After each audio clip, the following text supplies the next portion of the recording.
1 Thessaloniciens chapitre 5. 1 Thessaloniciens chapitre 5 verset 12.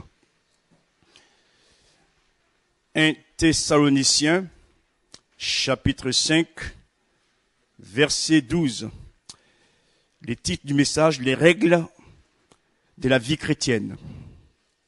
Nous vous prions, frères, d'avoir de la considération pour ceux qui travaillent parmi vous, qui vous dirigent dans le Seigneur et qui vous exhortent. Ayez pour eux beaucoup d'affection à cause de leur œuvre. Soyez en paix entre vous. Verset 14. Nous vous en prions aussi, frères, avertissez ceux qui vivent dans les désordres, consolez ceux qui sont abattus, supportez les faibles, usez de patience envers tous. Prenez garde que personne ne rende à autrui le mal pour le mal, mais recherchez toujours le bien, soit entre vous, soit envers tous. Priez sans cesse. Rendez grâce en toutes choses, car c'est à votre égard la volonté de Dieu en Jésus-Christ. N'éteignez pas l'esprit. Ne méprisez pas les prophéties, mais examinez toutes choses. Retenez ce qui est bon. Abstenez-vous de toute espèce de mal. Amen. Dans les épîtres de Paul, il y a toujours deux parties essentielles. La première, c'est ce qu'on appelle la partie doctrinale, où il fait un enseignement sur les thèmes bibliques, les grandes pensées de la Bible. Et il finit toujours par une deuxième partie que nous appelons une partie pratique. Parce que c'est vrai que si nous sommes exhortés à lire et apprendre à nous enrichir intellectuellement, le but c'est que nous puissions mettre ces paroles en pratique. Et Paul avait cet objectif quand il écrivait d'enseigner, mais aussi d'être pratique. Et ce matin, nous allons faire de la pratique. Paul nous dit ceci. Nous vous prions, frères et sœurs, d'avoir de la considération pour ceux qui travaillent parmi vous, qui vous dirigent dans le Seigneur et qui vous exhortent. Ayez pour eux beaucoup d'affection à cause de leur œuvre. Quels sont ceux qui ont déjà lu ce passage? Vous pouvez lever la main? D'accord, très bien. Bon. Ça, c'est rassurant, c'est rassurant. C'est bien écrit dans la Bible.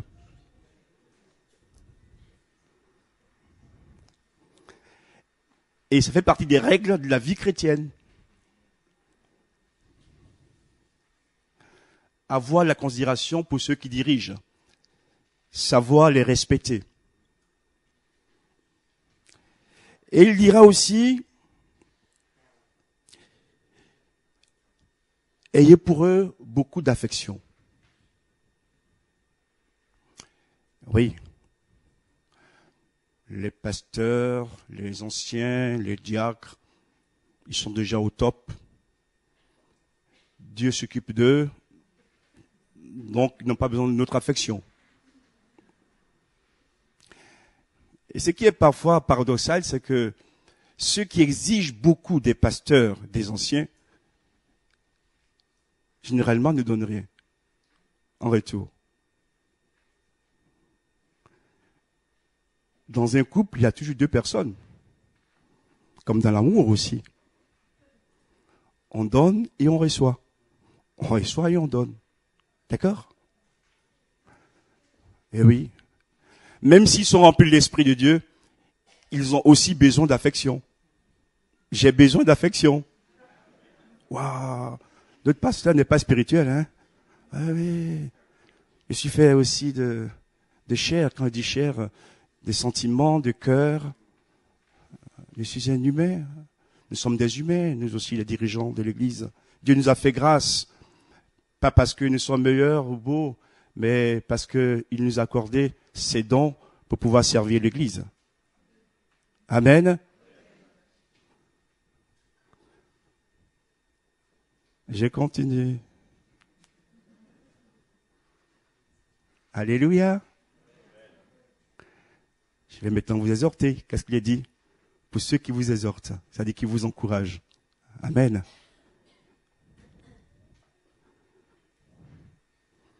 Troisième point.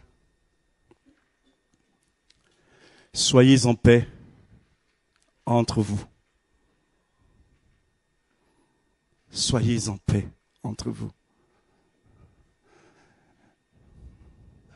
Et ce matin, dans ma prière d'introduction, j'ai parlé du prince de paix, ou de la paix, Jésus. C'est extraordinaire. Quelles que soient les épreuves de la vie, les combats, les pleurs, sa paix est toujours dans nos cœurs.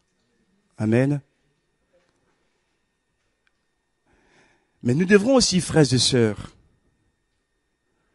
entretenir cette paix au sein des églises, au sein de la famille chrétienne. Vous voyez, on n'a pas le choix. C'est un impératif, c'est un ordre. Il dit, soyez en paix entre quelques-uns, entre vous. D'accord? Donc, ce qui veut dire qu'il y a des efforts à faire. La paix que Dieu nous donne, Jésus nous donne, c'est un don, c'est vrai.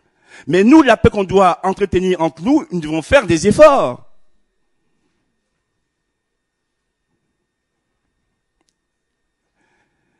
Et ces règles de vie chrétienne que nous mentionnons ce matin favorisent la bénédiction. Une église ne peut pas prospérer si elle est en guerre. Une église ne prospère que s'il est en paix.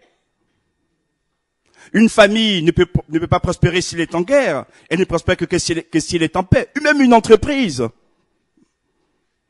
Si les employés font toujours la guerre au patron, ça va pas aller, ou vice versa. Il faut à un moment donné qu'on trouve un compromis et que la paix règne dans l'entreprise pour que elle puisse prospérer. Amen. Ça veut dire quoi? C'est vrai que c'est l'Esprit qui ajoute les âmes à l'Église. Mais Dieu veut nous dire, frères et sœurs, que nous sommes aussi responsables de ce qui se passe à l'intérieur de l'Église. Pour que ceux qui sont dehors, en arrivant, voient la gloire de Dieu. Dans le monde, les gens se déchirent, s'entre-déchirent. Et l'Église doit être un havre de paix. Que ceux qui entrent, non seulement voient Jésus, mais voient aussi la paix entre nous. Amen. Gloire à Dieu. Soyez en paix entre vous. Et comme je dis que je serai très pratique ce matin, mon frère, après le culte, si tu as besoin de régler une affaire avec quelqu'un, fais-le. N'attends pas en 2018. Et un bon conseil, si tu le fais même avant de manger, ton repas sera succulent. Tu vas bien manger. Eh oui. Alléluia. Gloire à Dieu. Nous passons au quatrième point. Avertissez ceux qui vivent dans les désordres. Alors, quelqu'un me dit, pasteur, Paul exagère. Quand on connaît le Seigneur Jésus, tout ce qu'il a fait pour nous, et qu'on vient à lui, on donne notre cœur, notre âme, on ne peut plus vivre dans le désordre. Un chrétien, ça ne vit pas dans le désordre. Il y a la réalité et il y a l'idéal. Et là, s'il met l'accent dessus, c'est que ça peut arriver, qu'on peut être chrétien et vivre dans le désordre. Merci de m'encourager. Oui, Amen veut dire c'est vrai. Et oui. Et quand nous voyons des frères ou des sœurs qui vivent dans le désordre, que faisons-nous, frères et sœurs? Chers amis, Est-ce qu'on laisse faire et quand la situation s'aggrave, et alors on dit « Au secours, pasteur !» Non. Et ce verset ne s'adresse pas aux dirigeants seulement. Ce verset s'adresse à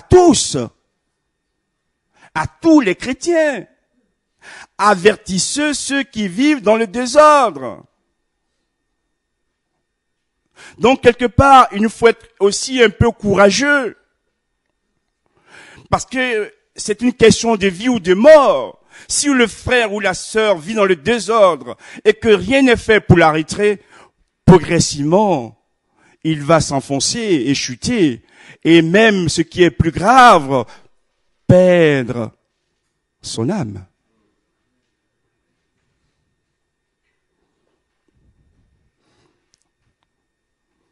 Et tu en seras responsable parce que tu ne l'as pas averti.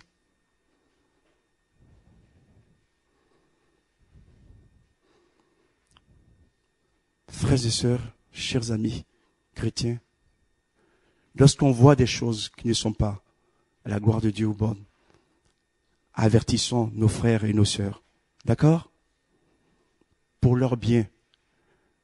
Pour leur bien. C'est vrai, c'est pas facile de vouloir avertir, parce qu'il y a des gens qui refusent. Mais la Bible ne dit pas de les forcer à pratiquer la parole.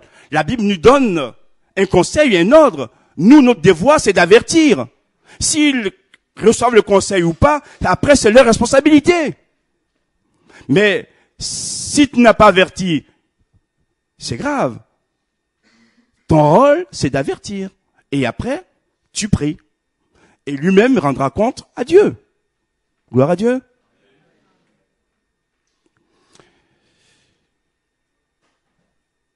Qu'est-ce que j'aimerais dire?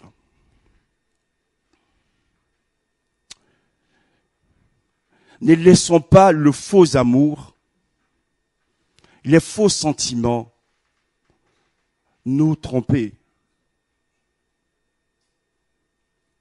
Parce que quand il s'agit de vie ou de mort, regardez partout dans la Bible, depuis l'Ancien Testament jusqu'à la fin de la parole, quand il s'agit de vie ou de mort, Dieu tranche toujours. D'accord? Dieu est sévère. Parce qu'il sait que s'il laisse Israël dans cette mauvaise voie, au bout c'est la mort. Donc Israël va être corrigé. Aidons ses frères et ses sœurs à ne pas demeurer dans le mal. Et des fois même, il y a des choses où la plupart, comment je veux le dire, pour être vrai, où un grand nombre, pas la plupart, sont au courant. Et le dernier qui est mis au courant, c'est le pasteur. C'est pas bien. Et on n'a rien dit, on n'a rien fait. Non, si tu sais, tu apprends, dis-le. Fais-le. D'accord? Que Dieu nous bénisse. Et une église grandit quand elle est mature, spirituelle. Et quand vous lisez d'abord la Bible, vous voyez d'ailleurs que les bébés doivent devenir après des adolescents. Des adolescents, des adultes. On peut pas rester tout le temps bébé. Et chacun de nous sommes amenés à être des responsables pour que l'église puisse grandir et prospérer. Mon frère, ma sœur, Dieu te donne une mission d'avertir celui ou celle qui vit dans le désordre. Que Dieu nous bénisse ensemble encore ce matin. Amen. 5e point. Consoler ceux qui sont abattus. On peut être chrétien et là aussi être abattu. Il y a des slogans, un chrétien n'est jamais abattu, waouh, il est toujours au sommet, il est fort. Non, il peut arriver qu'on soit abattu. Même nous, les hommes de Dieu, nous sommes aussi abattus.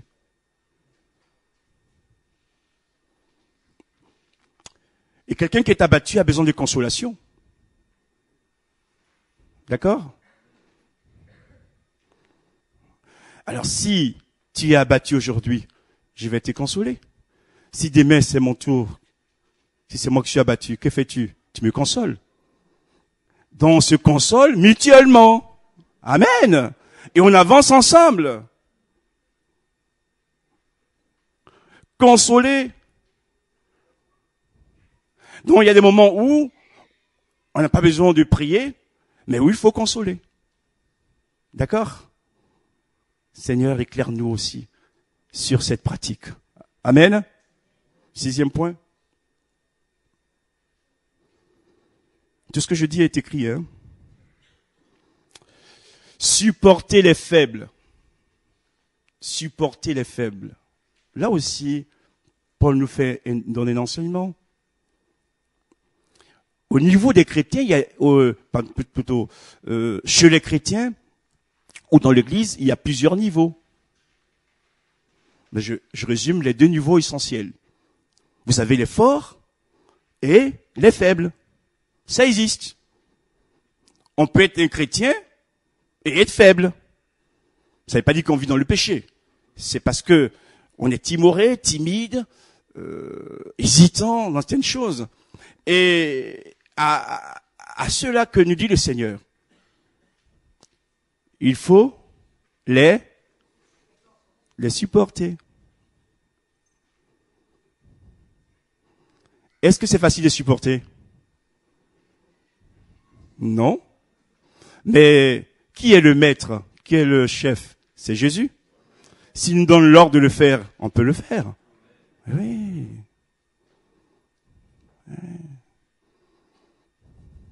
Je vous apprends rien, frères et sœurs. Si vous attendez d'être guéri pour supporter, si vous attendez toujours une reconnaissance pour supporter, vous ne ferez jamais rien. Oui. L'Église, c'est notre modèle. Notre modèle.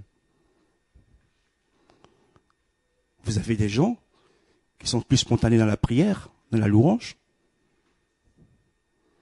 Puis il y en a qui sont plus timorés, plus timides.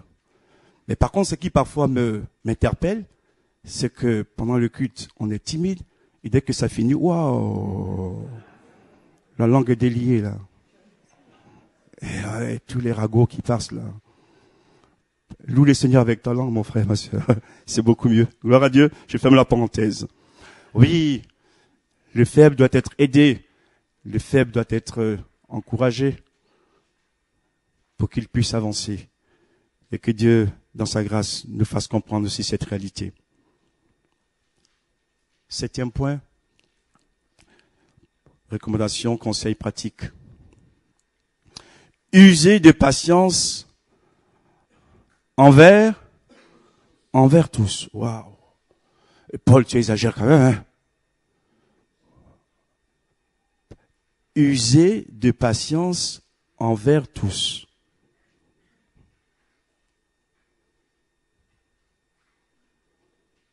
Ce que j'aimerais dire, pour que nous puissions comprendre,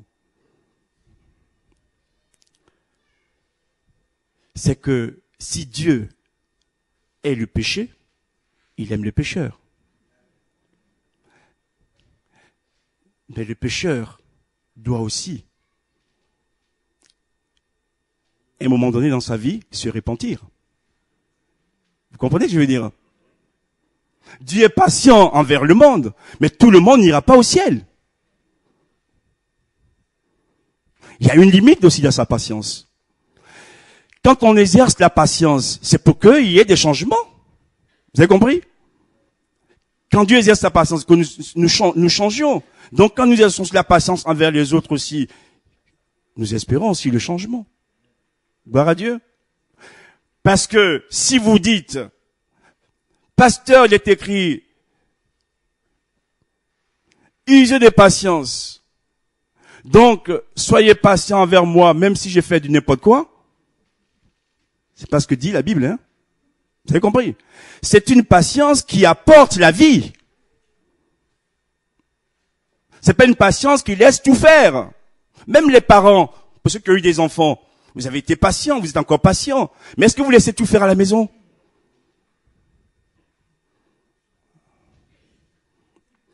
Pendant que vous êtes à table, le petit garçon met son pied dans la soupe. Ah, patience, patience. Wow. Vous avez compris? Ce que j'aimerais dire, c'est que le mot doit être utilisé de la bonne manière. Vous m'avez compris? Faut pas que, d'ailleurs, pourquoi on parle de faux prophètes, de faux docteurs? Parce que certaines personnes utilisent la Bible, et l'interprètent à leur avantage. Non, ici, il faut l'interpréter de la bonne manière. C'est une patience à salut. C'est une patience qui crée la vie. Alléluia. Et que Dieu nous aide à grandir. Huitièmement, ne rendez pas le mal pour le mal, mais poursuivez toujours le bien. Alors, il parle à qui là? Il parle aux chrétiens. Donc, un chrétien peut faire le mal.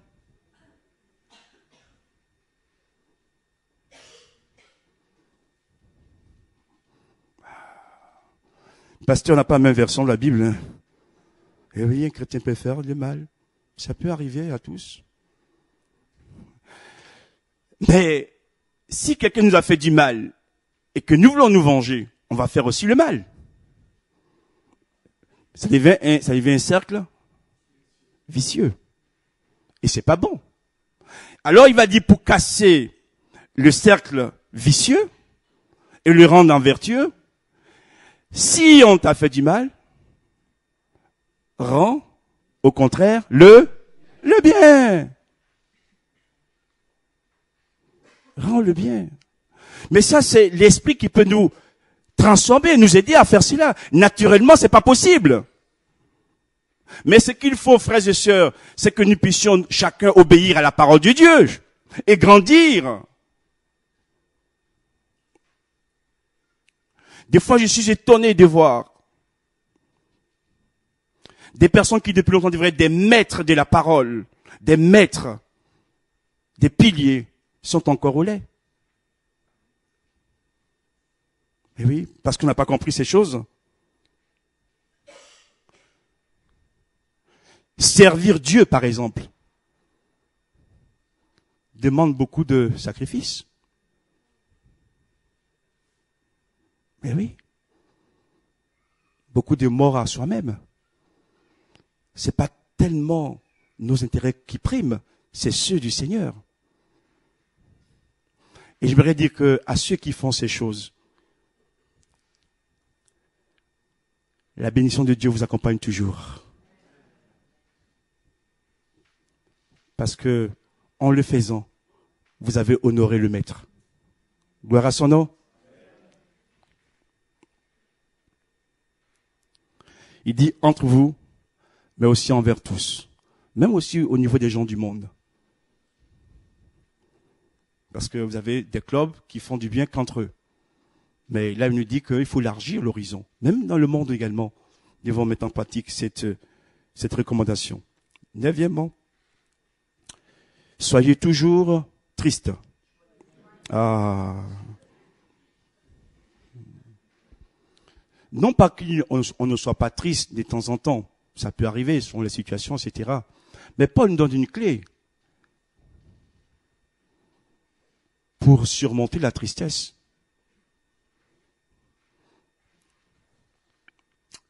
Mais qui crée cette joie en nous, frères et sœurs? C'est le Seigneur. C'est pas une joie qu'on va acheter à El Campo.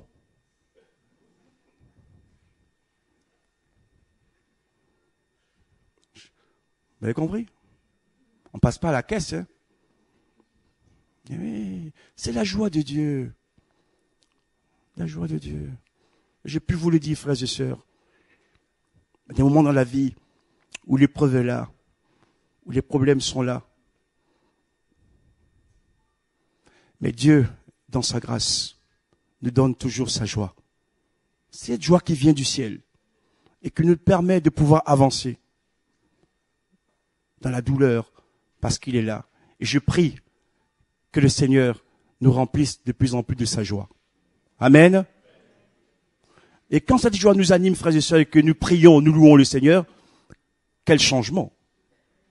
Il y a une atmosphère sereine, saine où Dieu, dans sa grâce, nous aide. Oui, soyons toujours joyeux.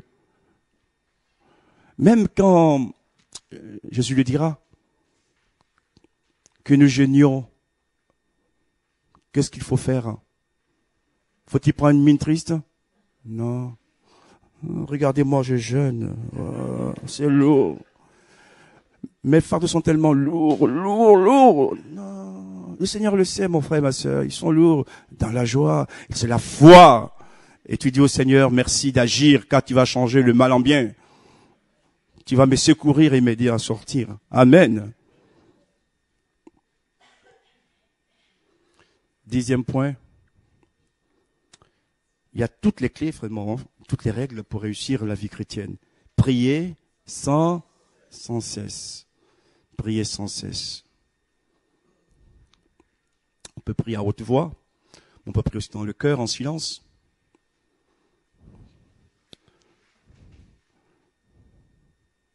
N'allez pas au travail et en disant, j'ai lu dans la Bible, prier sans cesse.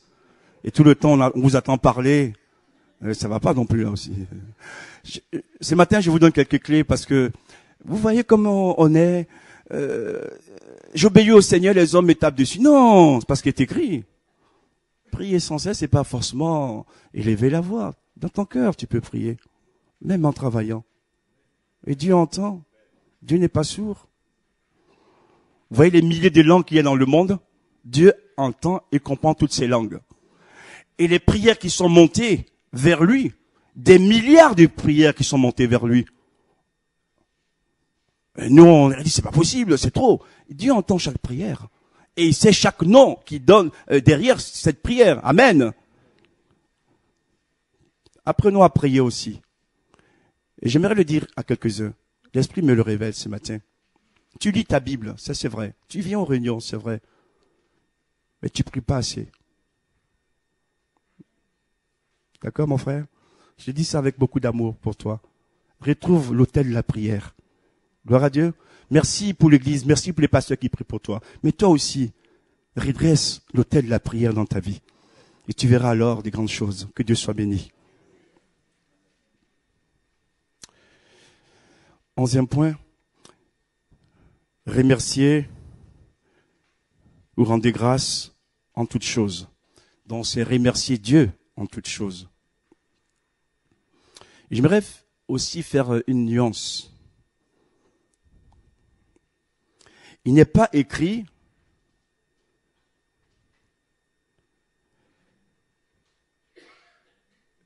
remercier Dieu pour toutes choses. Je vous donne la nuance, vous allez comprendre. C'est-à-dire qu'on ne remercie pas Dieu pour tout ce qui nous arrive. C'est pas ce qu'il veut dire. Parce que si ton enfant vient de subir un accident grave et qu'il est renversé par la voiture et qu'il est mal en point, tu vas pas remercier Dieu pour cet accident. Vous avez compris? Il y a une différence entre remercier Dieu en toutes circonstances, c'est qu'il ne veut pas dire qu'il faut remercier Dieu pour toutes choses. Pas pour tout ce qui nous arrive. Parce qu'il y a des choses qui peuvent nous heurter, frères et sœurs, et qui font mal. Et surtout, Dieu ne veut pas qu'on soit des hypocrites. Comme c'est écrit, je te remercie quand même, mais au fond de mon cœur, je suis pas content. Non. Ce n'est donc pas remercier Dieu pour tout ce qui nous arrive, mais le remercier en toutes circonstances, sachant que Dieu, même du mal qui nous arrive, peut en faire sortir du bien. Romains, chapitre 8, verset 28. Toutes choses concourent au bien de ceux qui aiment Dieu. Amen.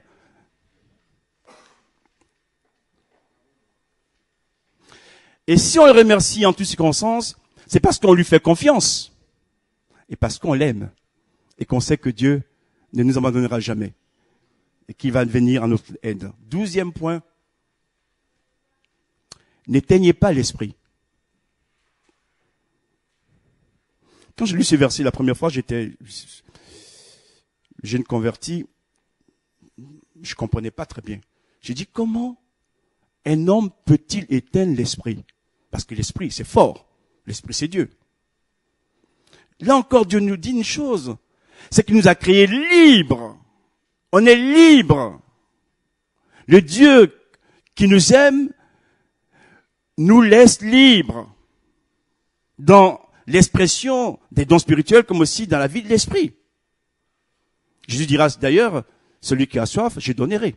Si tu n'as pas soif, il n'y a rien. On peut éteindre l'esprit.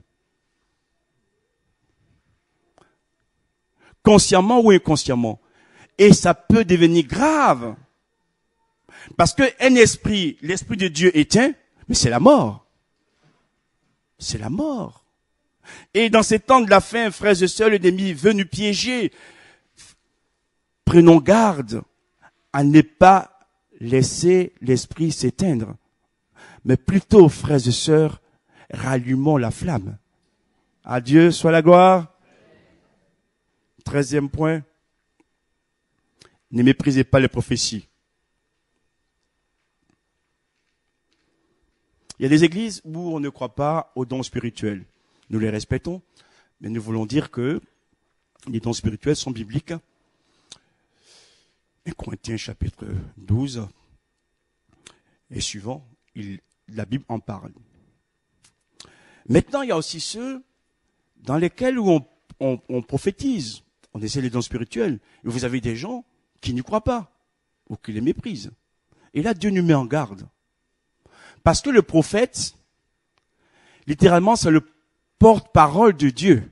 Il parle au nom de Dieu. Donc si tu le méprises, c'est pas lui que tu méprises Dieu. Donc il nous faut du discernement aussi dans ces choses. Pour que l'Esprit de Dieu nous aide à ne pas mépriser. Une fois, quelqu'un m'a dit, j'étais pas là. Lors, c'est pas ici forcément, lors d'un culte. Et une sœur avait donné donc une parole en langue et elle a interprété. Et quelqu'un a dit, waouh, déjà elle parle comme un homme, c'est pas bien ça. Mais non. Dieu fait grâce à chacun. Et les dons que nous avons sont des dons qui sont libres. Donc, laissons les gens exprimer leurs dons. Et ne les méprisons pas. Gloire à Dieu. 14e point, je termine.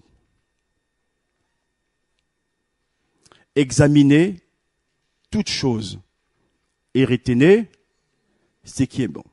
Quelqu'un me dira, pasteur, il est écrit dans la Bible, ne jugez point. C'est vrai.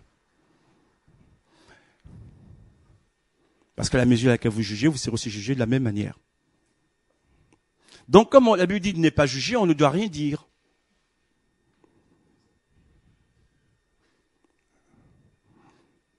Mon frère ne juge pas. Ma soeur ne juge pas. Laisse faire. Non, vous n'avez pas bien compris. Dans le mot, ou plutôt le mot juger, en grec, a deux significations. La première signification, c'est condamner. On juge et on condamne. C'est ça, il ne faut pas le faire. Quand tu juges que tu condamnes, tu n'as pas à le faire. Parce qu'il n'y a que Dieu seul qui peut condamner. Par contre, tu peux juger en examinant. C'est-à-dire exercer ton jugement de la bonne manière. Parce que si tu n'exerces pas ton jugement et que ce qui se passe n'est pas bon, attention, tu vas avoir le retour. Donc même dans l'expression des dons spirituels, dans l'expression de la foi au sein de l'Église, il faut que les choses soient examinées. Et il ne dit pas examiner certaines choses, mais toutes choses. Et pour pouvoir les examiner, il faut avoir le don du discernement. C'est pas humain. Et oui, il y a des choses qui sont bonnes, d'autres moins bonnes. Ce matin, un frère était parti dans une prophétie. C'était pas mauvais en soi, mais par rapport au contexte présent, l'Esprit me disait, laissez-moi vous parler à chacun. Il y a une différence quand c'est Dieu qui nous parle et quand c'est les hommes qui parlent. Vous avez compris? Dieu se sert des hommes aussi pour nous parler. Mais dans cette situation, puisqu'on a été visité, vous avez vu le culte, la louange, il y avait l'onction, la présence de Dieu, Dieu voulait lui-même s'occuper de chacun de nous. Donc, il y a des moments où l'homme ne doit plus agir. On n'a plus mettre notre main dans l'affaire parce qu'on risque de gâcher la situation. Laissons Dieu lui-même faire. Et quand Dieu parle à chacun de nous, par son esprit, frères et sœurs, c'est fort. Il y a tout du résultat. Ça ne veut pas dire qu'il faut mépriser le frère, mais on a toujours besoin d'apprendre. Vous avez compris? Que Dieu soit béni. Et enfin, je termine. Abstenez-vous de toute espèce de mal.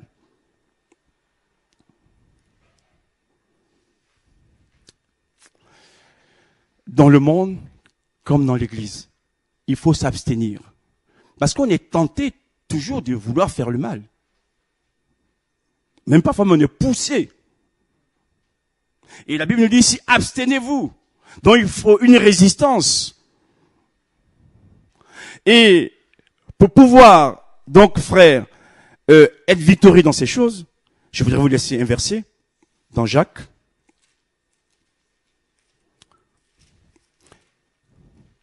Chapitre 4, verset 7. Le secret de la victoire dans ces choses. Soumettez-vous donc à Dieu, résistez au diable, et il fuira loin de vous. Ce qui nous donne la force de pouvoir fuir le mal, nous abstenir du mal, c'est notre soumission à Dieu. Tant que tu n'es pas soumis à Dieu, tu ne peux pas résister au diable. Tu ne peux pas résister au péché. C'est parce que tu es soumis à Dieu que l'Esprit de Dieu te donne la force de vaincre le mal et le péché. Et ces versets-là, comme une lumière, c'est le frère de Jésus qui nous donne ce conseil.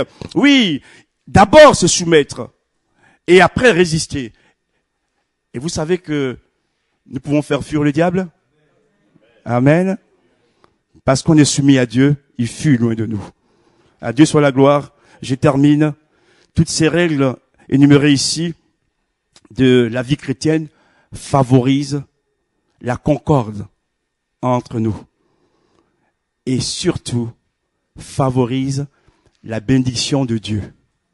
Voulons-nous être bénis, frères et sœurs? Favorisons ces choses pour que Dieu nous bénisse tous ensemble. À lui soit la gloire. Amen. Merci pour ta parole. Merci encore de nous former, de nous enseigner. Dans les domaines où j'ai fait des progrès, gloire à toi. Dans les domaines où j'ai encore besoin de faire des progrès, je demande ton secours. Comme l'Église également, Seigneur. Nous voulons vraiment vivre ta parole. La faire une parole pratique au milieu de nous. Seigneur, c'est toi qui nous donnes la victoire en Jésus-Christ. Et ce matin encore, tu nous formes comme des hommes, comme des femmes, oui, qui se laissent diriger par l'Esprit. Que ton nom soit jamais béni. Au nom de Jésus. Amen. Merci. Que Dieu soit béni.